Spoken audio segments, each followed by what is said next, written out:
American vice president J D. വാൻസും ഭാര്യ ഉഷയും ഏപ്രിൽ 21 തിങ്കളാഴ്ച ഇന്ത്യയിലെത്തും.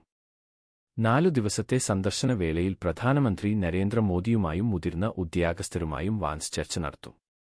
മുതിർന്ന കേന്ദ്രമന്ത്രിസഭാംഗം വാൻസിനെയും സംഘത്തെയും വിമാനത്താവളത്തിൽ സ്വീകരിക്കും. പ്രധാനമന്ത്രി ജെ.ഡി. വാൻസിനും കുടുംബത്തിനും അത്താഴവിരുന്നൊരുക്കും. ഡൽഹിയിലെത്തി മണിക്കൂറുകൾക്ക് ശേഷം വാൻസും കുടുംബവും അക്ഷർധാം ക്ഷേത്രം സന്ദർശിക്കാനും പരമ്പരാഗത ഇന്ത്യൻ കരകൗശല വസ്തുക്കൾ വിൽക്കുന്ന ഒരു ഷോപ്പിംഗ് കോംപ്ലക്സിലേക്ക് പോകാനും പദ്ധതിയുണ്ട്. യു.എസ്. വൈസ് പ്രസിഡന്റായി സ്ഥാനമേറ്റതിനു ശേഷം വാൻസിന്റെ ആദ്യ ഔദ്യോഗിക സന്ദർശനമാണിത്. സാമ്പത്തിക സഹകരണം, പ്രതിരോധ പങ്കാളിത്തം, പ്രാദേശിക സുരക്ഷ എന്നിവയിൽ ശ്രദ്ധ കേന്ദ്രീകരിച്ച് അമേരിക്കയും ഇന്ത്യയും തമ്മിലുള്ള തന്ത്രപരമായ ബന്ധം ശക്തിപ്പെടുത്തുക എന്നതാണ് സന്ദർശനത്തിന്റെ ലക്ഷ്യം. പ്രധാനമന്ത്രി നരേന്ദ്രമോദിയുടെ യു.എസ്. സന്ദർശന ഘട്ടത്തിൽ തീരുമാനിച്ച 10 വർഷത്തെ പ്രതിരോധ സഹകരണവുമായി ബന്ധപ്പെട്ട ചർച്ചകൾ ഈ ഘട്ടത്തിലുണ്ടാകും.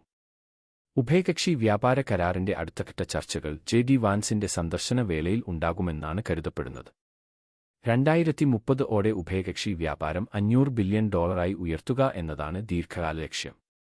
എന്നാൽ ട്രംപ് ഭരണകൂടം താരിഫുകളിൽ കടുത്ത നിലപാട് സ്വീകരിച്ചതോടെ ചർച്ചകൾ ഇപ്പോഴും പുരോഗമിക്കുകയാണ്.